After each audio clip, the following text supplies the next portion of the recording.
Reels वाली बहू।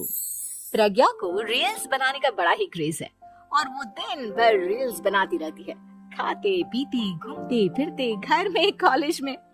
Reels बनाने के कारण प्रज्ञा पूरे कॉलेज में हाईलाइटेड है।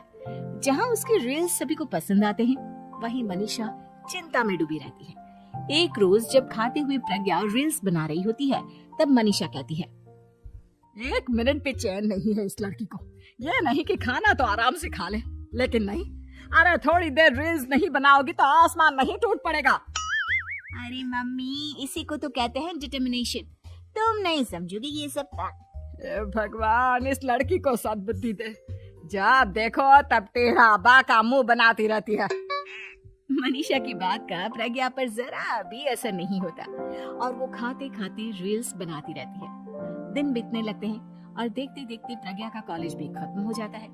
आए दिन कोई ना कोई मनीषा को प्रज्ञा की शादी करवाने का सुझाव दे जाता है। सब ठीक ही कहते हैं, प्रज्ञा की शादी कर देनी चाहिए। अपने घर के काम काज में व्यस्त हो जाएगी तो खुद ही ये रील्स और नाच गाना बंद हो जाएगा। मनीषा और प्रेम प्रज्ञा के लिए एक अच्छा लड़का ढूंढने लगते हैं और तभी विकी का रिश्ता प्रज्ञा के लिए आता है, जिसने प्रज्ञा को उसकी रील्स देखकर पसंद कर लिया था। अगले दिन विकी अपने माता पिता के साथ प्रज्ञा के घर पहुंच जाता है और प्रज्ञा साड़ी पहने हाथों में चाय की ट्रे लिए उनके सामने आती है। जब विकी को पसंद है तो हमें भी बहू पसंद है। बहन जी, आप बारात की तैयारी कीजिए। एक बार लड़का लड़की अकेले में बात कर ले तो अच्छा रहेगा। हाँ हाँ, क्यों नहीं।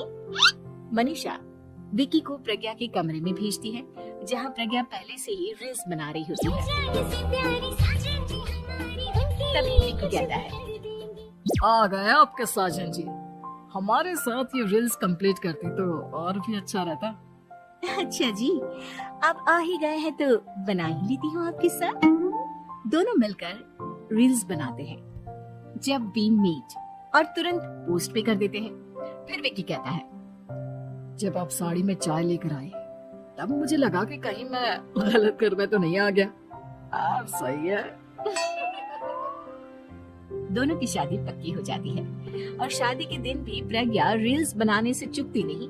यहाँ तक कि बारात के समय भी नाचते हुए रील्स बनाती है। सभी लोग प्रज्ञा की तारीफ के पुल बांध देते हैं और प्रज्ञा नाचती गाती अपने ससुराल चली जाती है।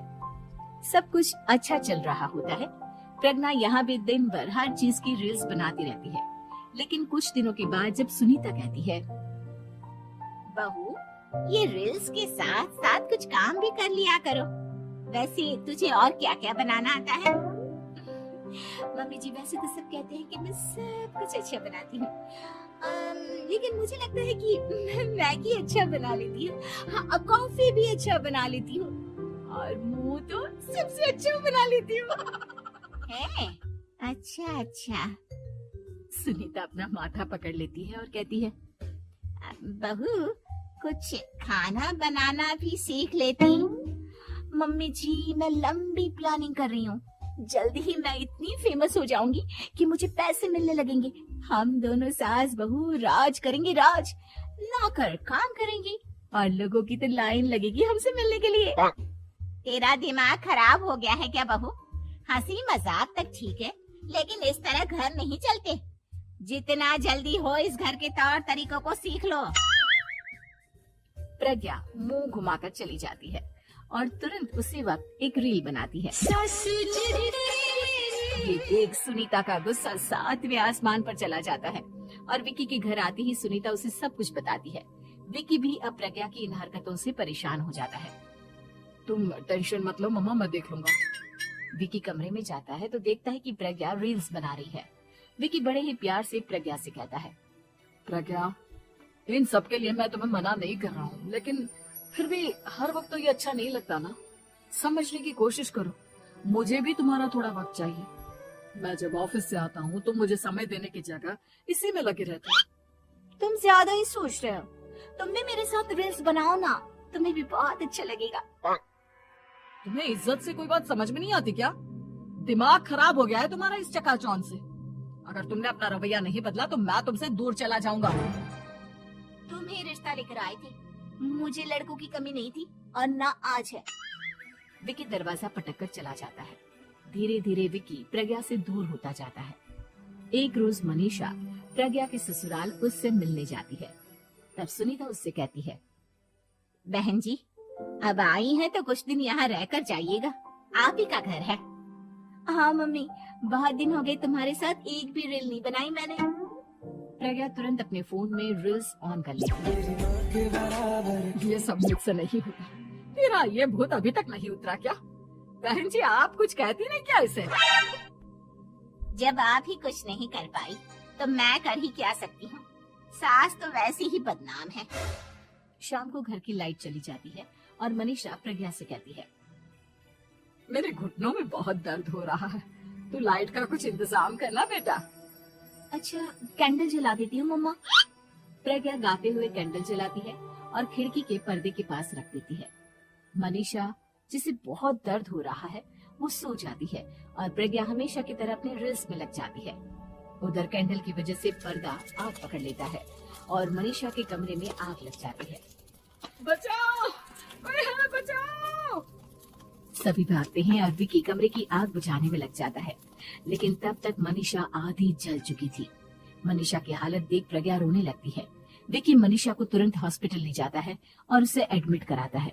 विकी प्रज्ञा से कहता है, देख लिया ना, तुम्हारे इस नाच गाने की वजह से आज तुम्हारी माँ की जान जाते जाते रह गई। अब पता नहीं तुम और क्या चाहती हो। उधर डॉक्टर कहते हैं, इनकी हालत बहुत नाजुक है, आधे से ज्यादा जल चुकी है।